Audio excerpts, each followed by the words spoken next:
মনে রাখবেন সূরা হাদীদের 16 নম্বর আয়াতটি খুবই গুরুত্বপূর্ণ আয়াত।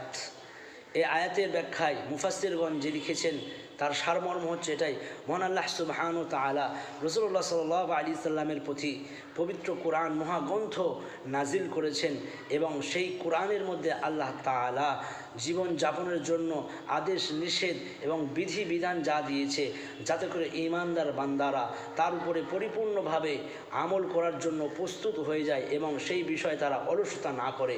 এই জন্য আল্লাহ তাআলা আগে থেকে সূরা হাদীদের মধ্যে আমাদেরকে সতর্ক করেছেন যে তোমরা এই সমস্ত আমল থেকে তোমরা অলসতা করো না। আল্লাহর হুকুম আহকাম এবং বিধিবিধান এবং আদেশ নিষেধ এগুলো থেকে তোমরা অলসতা করো না, তোমরা এ থেকে তোমরা দূরে থেকো না।